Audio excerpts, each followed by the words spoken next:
मुंबई में रहता हूं, मुंबई में घुसकर मुंबई पुलिस से सवाल उठाता हूं, क्या कर लोगे संजय राउत? कौन हो तुम? संजय राउत, मुंबई तुम्हारी है? मुंबई तुम्हारी है संजय राउत? मुंबई के हैं अनिल देशमुख, कौन हो भाई?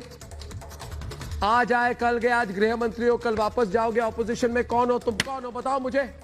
देश जा उद्धव ठाकरे जी। साथियों नमस्कार, मैं हूं नीरज पटेल और आप देख रहे हैं नेशनल जनमत। 2018 के आत्महत्या के लिए उकसाने के एक मामले में मुंबई पुलिस ने आखिरकार अर्णव गोस्वामी की गिरफ्तारी कर ली है।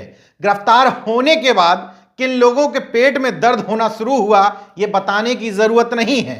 सिलसिलेवार तरीके से देखेंगे, भारतीय जनता पार्टी के नेताओं और उनके पिछलग्गुओं को ही कष्ट हो रहा है।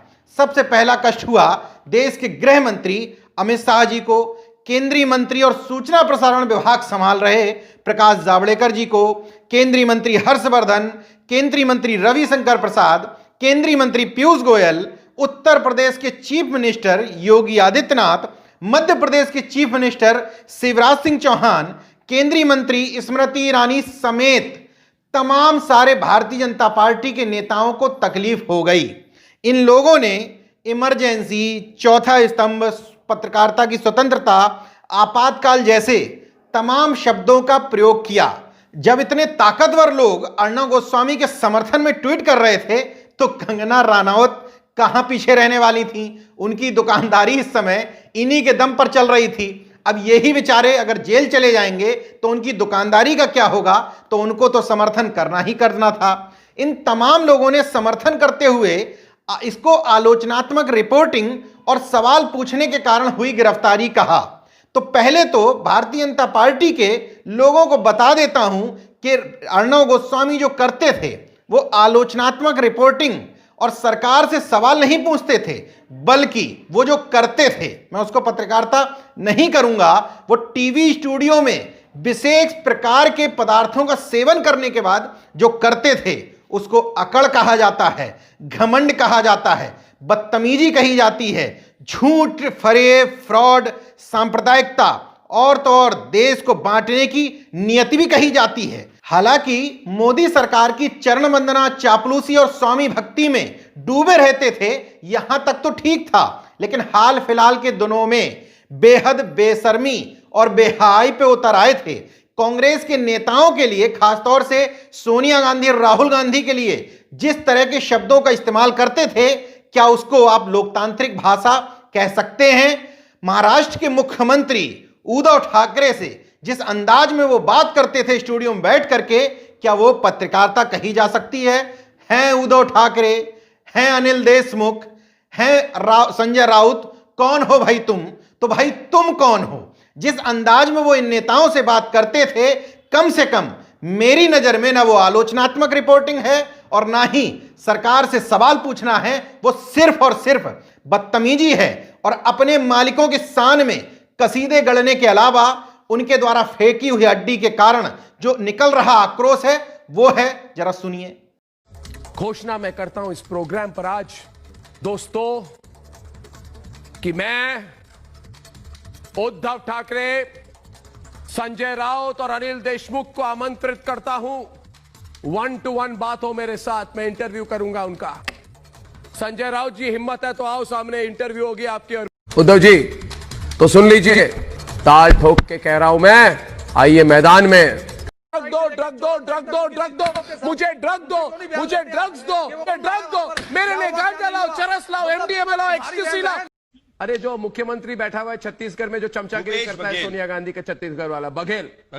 ओ सुनो बघेल, एक एफआईआर इस बात पर भी कर दो कि मैंने ये कहा कि क्या आप कभी इटली की सेना के बारे में ऐसे बोलते? क्यों प्रदीप भंडारी जी, आप भी बोल दो, आप पर भी एफआईआर हो जाए। चुप रहती। मैं पूछता हूं, अगर कोई पादरियों की हत्या करता प्रमोद कृष्णन, तो आपकी पार्टी, आप अपने आप को आचार्य कहते हैं, आपकी पार्टी और आपके पार्टी के रोम से आए हुए इटली वाली सोनिया गांधी चुप नहीं रहती। आज वो 80% हमारी आबादी हिंदू है। 80% आबादी सनातन धर्म को मानती है। यहां पे हिंदू होना, गेरुआ पहनना पाप हो गया है। तो सत्ता में बैठे हुए शिखर पुरुषों, जिन लोगों को अगड़म गोस्वामी, माफ करिएगा, अर्णव गोस्वामी की गिरफ्तारी पर कष्ट हो रहा है, जिनको लग रहा है कि पत्रकारिता की स्वतंत्रता पर हमला किया जा रहा है, जिनको इमरजेंसी नजर आ रही है, जिनको आपातकाल नजर आ रहा है, उनसे मैं पूछना चाहता हूं कि जब उत्तर प्रदेश के मुख्यमंत्री योगी आदित्यनाथ से जुड़ा हुआ केवल एक पोस्ट ट्वीट कर देने पर तीन पत्रकार, दिल्ली से प्रशांत कनौजिया, इशिता सिंह और लखनऊ से अनुज शुक्ला को गिरफ्तार कर लिया था यूपी पुलिस ने, तब आपका ये अभिव्यक्ति की आजादी वाली बात चली कहां गई थी? दिल्ली से पत्रकार राजीव शर्मा को दिल्ली पुलिस गिरफ्तार कर लेती है, उन पर चीन से संवाद करने के आरोप लगाए गए। अभी तक यह भी नहीं बताया गया कौन सा पेपर था जो वो चीन को लीक करने जा रहे थे। अकेले पत्रकारों की गिरफ्तारी की बात नहीं है, देश का बौद्धिक तबका, जिसमें प्रोफेसर, लेखक और तमाम पत्रकार शामिल हैं, अगर वो सरकार से सवाल करते हैं तो उनके लिए एक शब्द गढ़ दिया गया है, अर्बन नक्सल। मैं इन सरकार में बैठे हुए जिम्मेदार लोगों से पूछना चाहता हूं कि अगड़म गोस्वामी को लेकर जिन लोगों के पेट में दर्द है, उन लोगों को दर्द तब क्यों नहीं हुआ जब दिल्ली विश्वविद्यालय के विकलांग प्रोफेसर जीएन साईं बाबा, जिनके बारे में बताया जाता है कि 90% विकलांग हैं, फिर भी इस देश को उनसे खतरा है, देशद्रोह की मामला लगा करके उनको जेल में ठूंस दिया गया है। दिल्ली विश्वविद्यालय के प्रोफेसर हनी बाबू, जो ओबीसी की आवाज हुआ करते थे, उनकी गिरफ्तारी कर ली गई है। Professor Apoorvanand, professor Sudha Bharadwaj, professor आनंद तेलतुंबड़े, प्रोफेसर सुभा सेन और लखनऊ में 80 साल के पूर्व आईपीएस एसआर दारापुरी, इन सब लोगों को पुलिस जो प्रताड़ित कर रही है, इन लोगों की गिरफ्तारी कर ली जाती है, हिरासत में रख लिया जाता है, उनके परिवार के लोगों को वजह भी नहीं बताई जाती है। ये कौन सी अभिव्यक्ति की आजादी है? ये कौन सा कानून लगा करके इन लोगों की गिरफ्तारी की जा रही है? जरा जिन लोगों को कष्ट है उन लोगों से सवाल पूछना चाहिए कि जब सरकार पर वास्तव में सवाल उठाने वाले पत्रकारों को नोटिस दिया जाता है, उनकी गिरफ्तारी की जाती है, तब ये editors guild of India, news broadcasters association यानी कि एनबीए कहां गायब हो जाते हैं?